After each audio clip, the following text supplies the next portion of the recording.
Sooner magic comes through once again as Ella Parker walks it off in the 7th inning.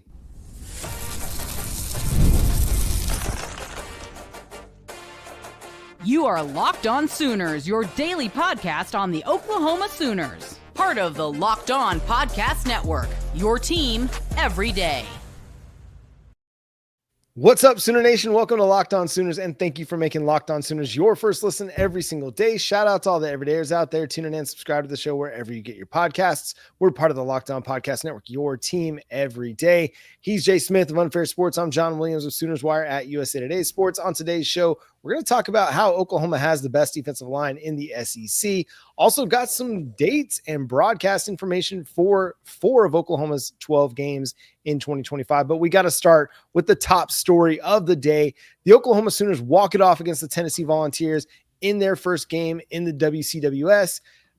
4-3. Ella Parker with the 3-run smash in the bottom of the 7th with 2 outs, 2 on. Carlin Pickens had been mystifying Oklahoma for much of the day. Going into the 7th inning, Jay, how many hits did the Sooners have?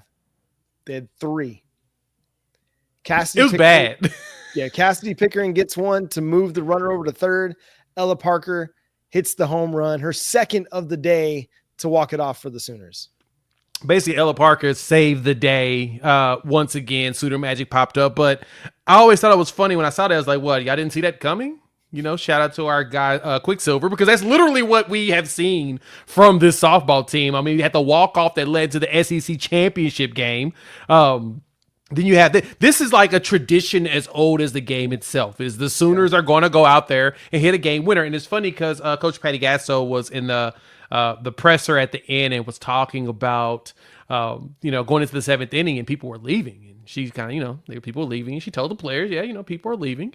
And it's always a reminder, don't leave. Just wait. Sometimes you got to wait it out. Why? Because Sooner magic always seems to happen, especially with them. And so you got to give it to him because Pickens was dealing the entire day. Like you said, John, 3 hits up until that point. The struggle was real. But Pickens is a beast of a pitcher. I mean, she threw it was like 78.2 miles per hour. Well, I'm sorry, 79.4 miles per hour was her pitch. My apologies. The record before was 78.4. And that was against Oklahoma as well. And we, fouled it off. But yeah, she be dealing. And she was cooking the entire time. She's retired players on a regular basis. And, things got a little nervous. But then Oklahoma did what they do best. Sooner Magic, game winner, walk off, Ella Parker, just GOAT status. Well, what's amazing is they were 0 for 11 with runners on base. Oh, God. Going into the 7th.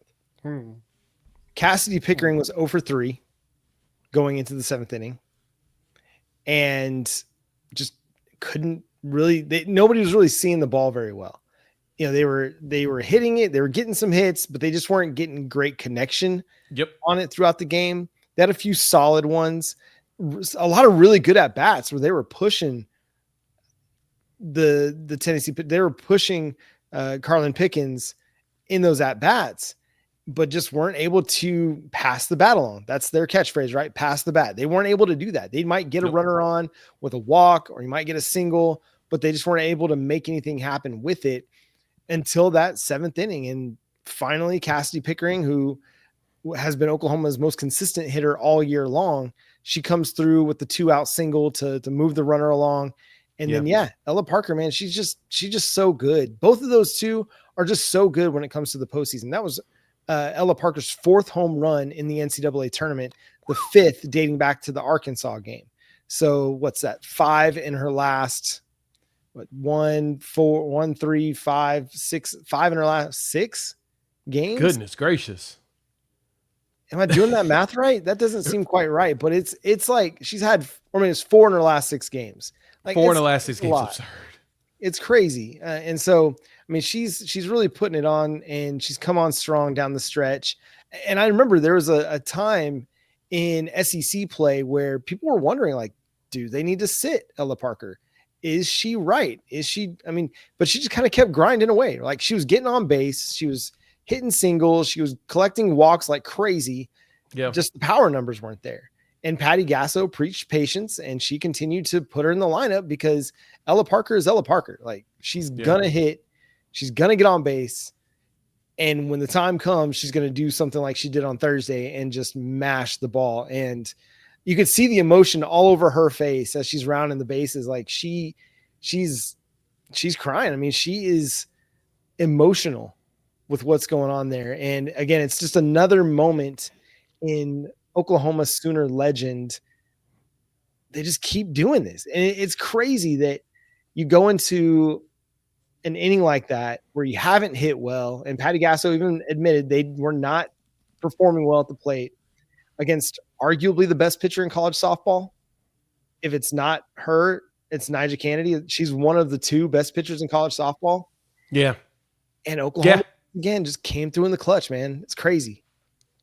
Just add it to the Sooner lore when it comes to softball, and just how storied this program is becoming more and more. And now, truth be told, that fifth one does not feel that far out of reach because it seems like something always happens in the end to close out for a W. There's strong faith in themselves, strong faith in everything they can do. And like you said, I mean, for them, like Ella Parker, with how the struggles that she dealt with, you can tell it was, okay, I'm going to find my pitch. I'm going to find my pitch. I'm going to find my pitch. I'm going to find my pitch. And Patty Gasso trusted her. You're going to find your pitch. Take your time. You're going to get there. You're going to get there. And then boom, she started to just knock off home runs to get the only set of runs needed in order to win this game. That's what you preach that to players in all sports, to find your spots and find the things that's going to make you successful. But that she's a testament of what that actually looks like. Going through all those trials and tribulations, the struggle was real for her, and she found a way to overcome all of that by staying consistent. Baseball and softball was always fascinating to me as a sport because it's the one where you really like struggle the most, mainly because, it's a one-on-one battle. And when you really think about it, you're never going to bat 1,000. It's always going to be, you're barely going to get 500. You're barely going to hit 1 out of 2. So you have to be okay with defeats and recognize and take some of the smaller victories and take and appreciate those smaller victories. And that's a good, even just, deal for life. That's a good philosophy in life. Yep. Accept your small victories. Understand that sometimes you're going to take 2 or 3 or 4 steps forward, and you may take a step or 2 back. Sometimes you may take 5 steps back. But if you keep pushing forward and take an additional step here, additional step there, a half a step here, a quarter of a step there, you never know where you're going to end up. And I think that's always been the beauty of how baseball and softball is played, is that you have to go into that mentality of knowing that, sometimes you're going to suck. And it's okay. Just as long as you stay and say, you know what, I'm going to find my spot and take advantage of it. And that's what she did. Ella Parker did that. Sam Landry's out there dealing too. Like she was trying to cook. She had a moment. She was retiring on a regular basis. I mean, the error kind of threw things off, in my personal opinion. Get you down to 3. Was it 3-1 at that point?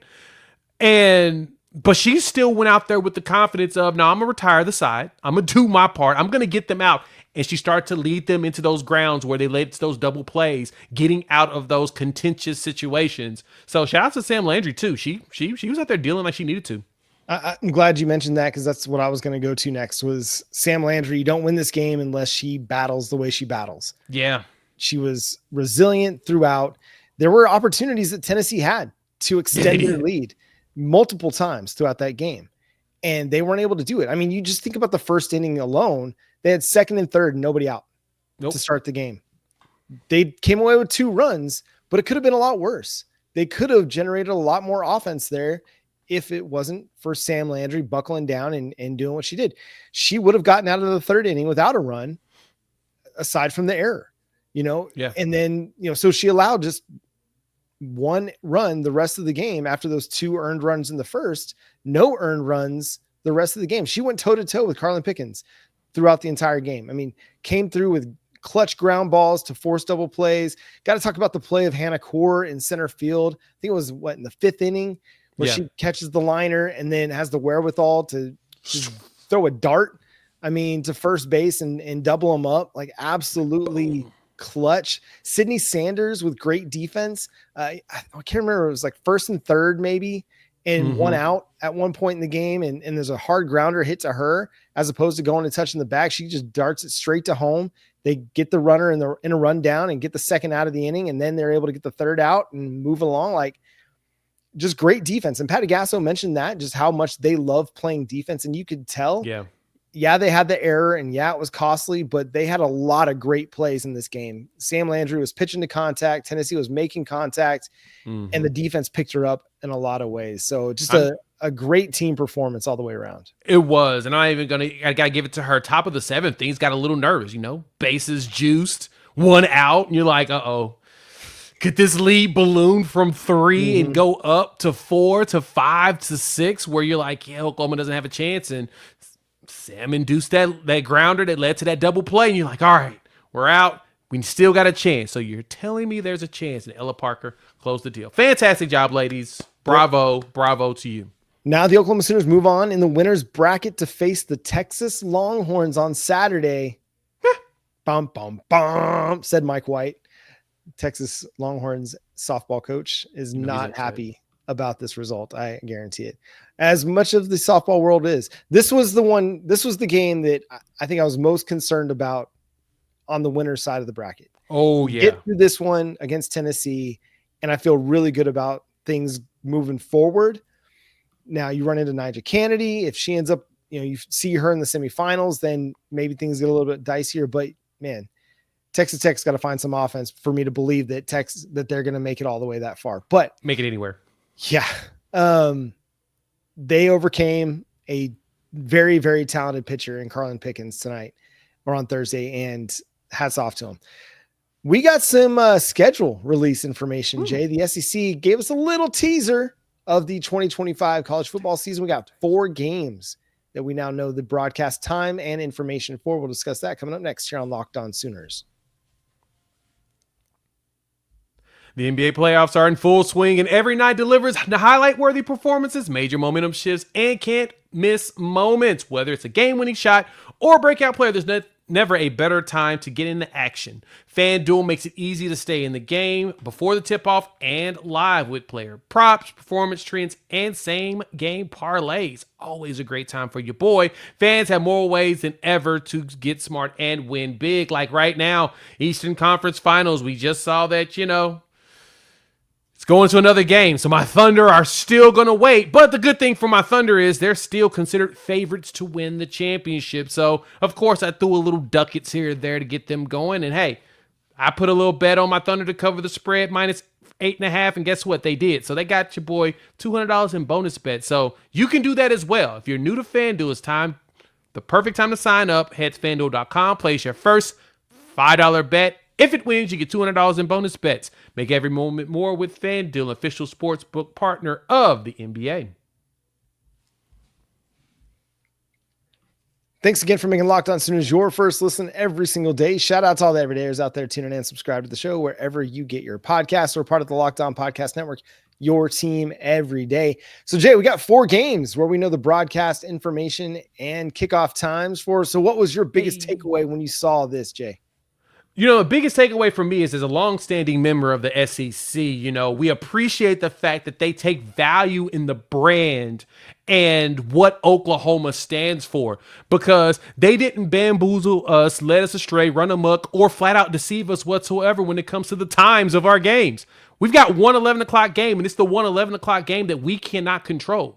That's because we're on the road against Temple. So it has nothing to do with us. The broadcast deal goes to Temple in their conference. It's not us. But when you look at the in-conference game, 5 o'clock for Illinois State, fantastic. Fans love the fact when you have games later because they can do all the crazy stuff they want to do throughout the day. But even better for Oklahoma, recruiting. Yeah. Because then you can get recruits in a lot easier after a Friday night game. Let them take their time to travel in sometime on Saturday and then show face at an evening game. So 5 o'clock against Illinois State. That Michigan game, John, huge. But we expected that. Like, I'm not even going to pretend like I'm shocked about that one. We knew that was going to be prime time on ABC. ESPN's not a fool to think that they couldn't take advantage of that one. That's just the unlucky part for Texas going against Ohio State. They have to go to Fox's big noon kickoff, which is god awful. But it's just is what it is. It's kind of the thing that has to happen. But then of course Temple at 11 o'clock. Like I said, that's not our control. So we just, let them do what they do best. We just show up and we get a W. But then Red River. That dub, get that cheesesteak. Oh, yeah. Dub and a cheese. Because the good part about getting there at 11 o'clock Central, which is noon Eastern time, is you go to the game. Once the game is done, you can go hang out in Philly. Go check out the city, see what's going on, see the lights and the shining and everything. It's always a good time. And like you said, get some cheesesteak because the weather is going to be optimal. So you should be able to walk around. Now, it may be a little wet potentially, but it'll be optimal up there in the Northeast to where you can go hang out around town, just enjoy the area. So, but if anything, I love the fact that 5 p.m. for the Illinois State game. Now I'm just waiting for Kent State, which is also a home game. I expect that one to be probably around the same time and probably also on ESPN Plus or whatnot. Yeah. So I like what they're doing here. The 5 o'clock game against Illinois State on August 30th, like that's a godsend. Yes, because it really August 30th is blazing. Like that. My birthday is August 27. And one time I took my wife to a Texas Rangers game for my birthday when we were still dating. And it was so incredibly hot. She wondered what in the world we were doing there. Yeah, it was like it was hot. We love being at the ballpark. We love going to things like that. But she's like, "Why did you bring me to a game on August 27?" And I'm sure a lot of Sooner fans are very thankful that that's a 5 p.m. kickoff as opposed to an 11 a.m. kickoff or even a late early afternoon kickoff. So like 1:30, 2:30. Yeah. The 2:30 kickoff for OU Texas is great. I know a lot of people kind of like the 11 a.m. for OU Texas, and I get that. There's a lot. I think either one of those, the 11 a.m. or the 2:30 kick for OU Texas is perfect because it lets you enjoy the fair during the morning or the daytime. And then you go to the game and then you're out before it gets dark. But the 2:30 is nice too, because it allows a little bit more build up, a little more anticipation and excitement building into the game. And then obviously, man, getting OU Michigan in prime time, that was a no brainer. Like if they fumbled that, I would have been calling for Oklahoma to leave the SEC and go independent at that point because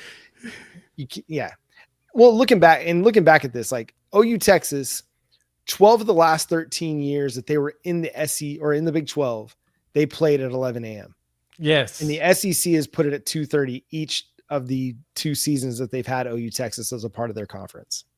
Well, they recognize the value of having a game at that time. Now, granted, and I talked about this on my channel over on Unfair Sports. I kind of dove into this a little bit, but the bigger thing for me is I'm indifferent about that time, mainly because around that time of the year, it's either still pretty scorching hot or hot enough because it's Texas and it's just ill. But 11 o'clock is similar. By the time that game's over, it's around this time anyway, and it's going to be just gross regardless. And traffic is not good. It sucks to get there. It sucks to leave. So no matter what, if you're leaving there at 6 o'clock at night, it's going to suck because traffic is going to be brutal, and it's at the State Fair, and it's in an area that people will say are questionable. But outside of that, no matter what, it's going to be blasé. For the viewer, this is the best time. 2:30 is 100% hands down the best time to watch this game as someone that is not at the game. If you're at the game, there really isn't a really good time. Like it just isn't. It is what it is. For a lot of fans though, having it at 2:30 gives them an opportunity to really tailgate better and travel in because that's the thing. It's a road game for fans regardless because it's neutral site. Everybody's traveling into the area. And for some, it'd be nice sometimes have to come in first thing Saturday morning instead of trying to figure out your Friday to get there or get there really late on a Friday and have to wake up really early on a Saturday to figure out how you're going to get yourself going. Now you get an opportunity. You can sleep in a little bit. Then you can really get your partying going. Then you can get to the fair, get yourself, corn dog, a fried Snicker, whatever you want to get yourself fried in. There's fried butter, deep fried butter in deep fried butter. You can do whatever you want to at that point. Right. Now you can take your time to get there. And I feel like that's a lot better for them. But at the same time, like I said, for the viewer, the television product is so much better at 2:30. Let me ask you this. What's a game on the rest of the schedule you think is going to end up in prime time? So I was looking through all of these games, and the good thing for us is that post Texas, it's all SEC play. So to me, I'm going to say, let me do the math really quickly for you, John. there's going to be, after this Texas game, you've got 1, 2, 3, 4, 5, 6 SEC games left. I think 5 of them will be between 2:30 and primetime. I think we'll have only one game left that will be in the morning. And I'm trying to think, which team will we be on the road to play against that's in SEC purgatory where they're going to punish them with an early game? Probably South Carolina. Yeah, maybe, but that one could have some playoff implications. So I could see them flexing that to a 2:30, or, if South Carolina is as good as everybody thinks they're going to be, and Oklahoma's fair to be good, I could see them wanting to make that, especially coming out of OU Texas. Like, they might give that a flex designation. Yeah, that's coming true. out of OU Texas, that could be, it could be a top 15 matchup. Depending on how the seasons go to start. I don't know, man. It's hard to say. Like, South Carolina could be great. They could fall off after losing so much defensive talent. We'll see, but that could be a big time matchup. That's true. Well, I guess the thing we got to look at when it comes to these games is who's playing who.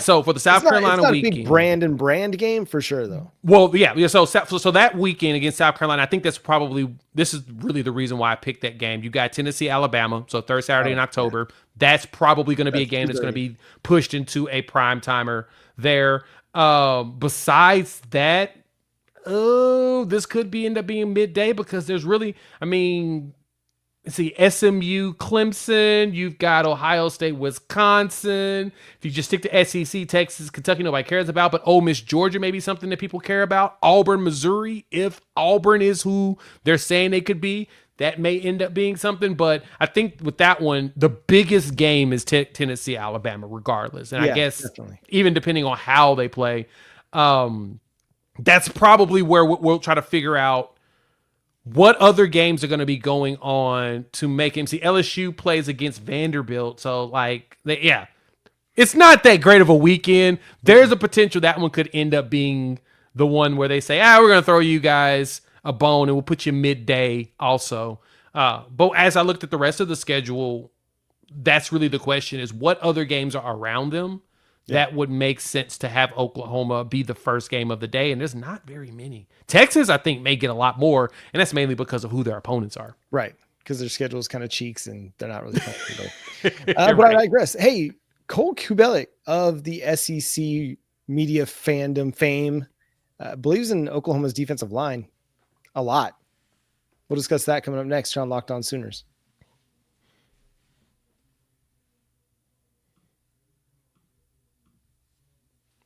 Thanks again for making Locked On Sooners your first listen every single day. Shout out to all the everydayers out there. Tune in and subscribe to the show wherever you get your podcast. We're part of the Locked On Podcast Network, your team every day.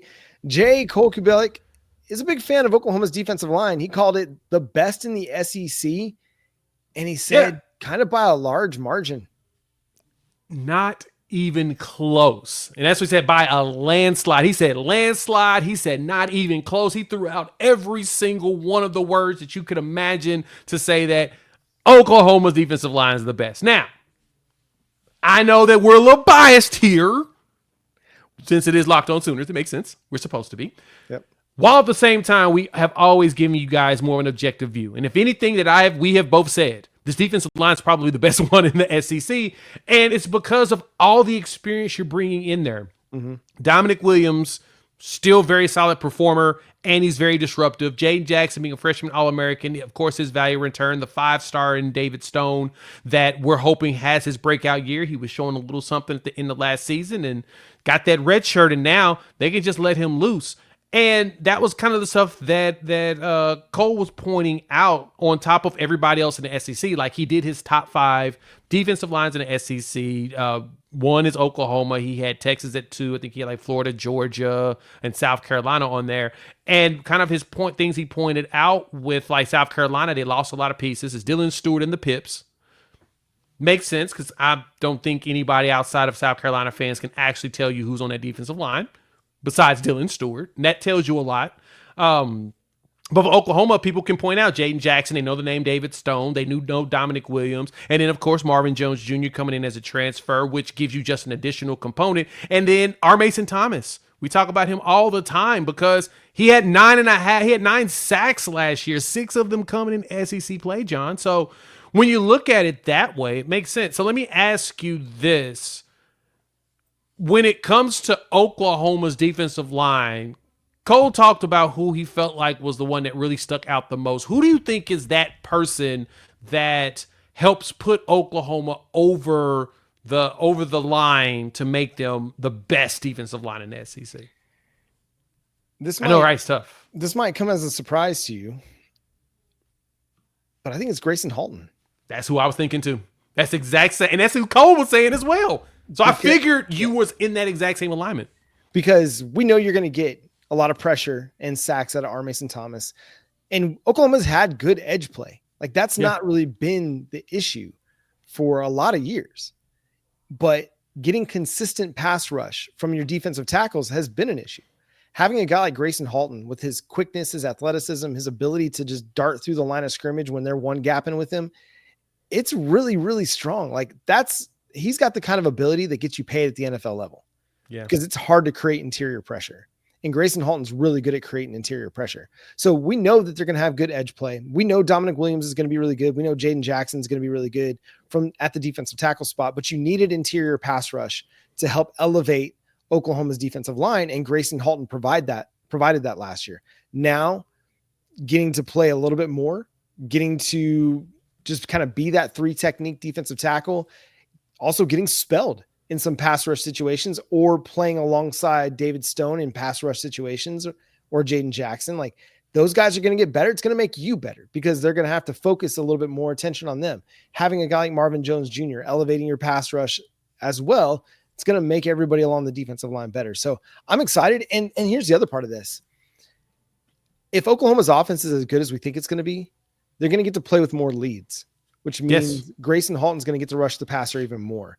And that's what he does best. Is he a good run defender? I think he's a good run defender. Maybe not a great run defender, but he's a really good to great pass rusher.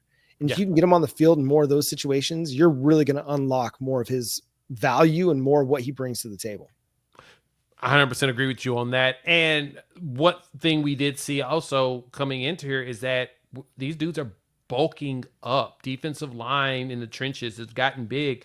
We're averaging in size about 300 pounds on the defensive line, which is not something any of us ever expected to be able to say over the last few years when, that was one thing that Todd Bates said the first year he got here was we only had like one defensive lineman over 300 pounds. And then the next year he was able to get about 6 or 7. And last year we had like 2 or 3.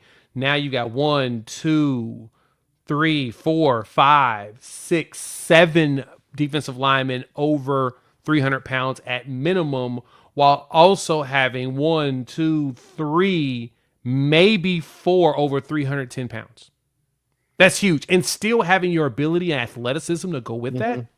That's a difference maker for what Oklahoma's trying to do on the defensive line. And so when Cole, who we know watches the games, who we know watches a bunch of film, he has those threads like I think it's like on Sunday when he goes through and rewatches every single game. He does like a thread and he just kind of just gives like impromptu notes on the X-Bird. Go check them out. They're actually pretty cool. But that's one thing that he does. He watches these surgically and looks at details. And so I trust a lot of his opinions on stuff. He's not 100% perfect. Nobody is. Nobody bats 1,000. We talked about that in the first segment. But he has a good eye, and that's the thing he said. No, it's a landslide.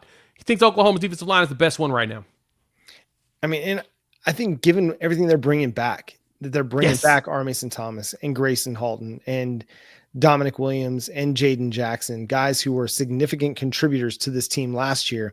And then you're going to see a better David Stone as he has a second offseason in the system, developing with Todd Bates, getting stronger, getting bigger, getting quicker. He's going to take on a significant role as part of that defensive tackle rotation. And then again, you add in a guy like Marvin Jones, you get further development out of Denny Okoye and Wyatt Gilmore and PJ Adebaware and with Taylor Wine. And you see these guys continue to develop. You're only developing the whole talent of the defensive line. And I really do think that having an offense that can keep them in some neutral game scripts and put them on the positive side of things, that's going to just unlock what Brent Venables wants to do even more. Like Brent Venables wants to attack. He wants to get his team downhill. A lot of it, he wants to be able to blitz and rush the passer. And when you get a 10-point lead in the third or fourth quarter, go back and watch that Alabama game and just look at the way that those guys are rushing the passer because they know they don't have to worry about the run so much. Do they have to worry about Jalen Milroe running? Yeah, but they're just having to worry about the quarterback. Yep. And he's saying, go get quarterback. And they're like, me get quarterback. And it's as simple as that. That is a defensive lineman's best friend, is when they have an offense that can get them a lead. And the Oklahoma Sooners are going to play with the lead far more this year than they did last year. 100% agree.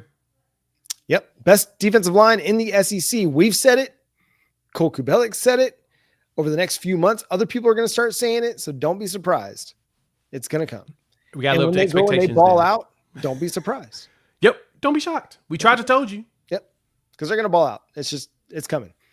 The fire is rising, as they said. But anyway, that's going to do it for today's episode of Locked On Sooners. Thanks so much for tuning in, being a part of the show. Subscribe to the show wherever you get your podcasts. We're free and available on all podcast platforms and on YouTube. So hit that subscribe button, hit that notification button to let you know when new episodes drop. Follow Jay at Unfair Sports. Go check out his channel, Unfair Sports, over on YouTube. You can follow me at John9Williams. You can read my work covering the Sooners over at SoonersWire.com. The show is at Locked On Sooners on all of your favorite social media platforms. But until next time, he's Jay Smith. I'm John Williams. We'll talk to you then. Boomer Sooner. And that's the beauty of it. The biggest win we had in the offseason was getting David Stone to come back. Yep. And retaining all that defensive talent. All of it. All of it.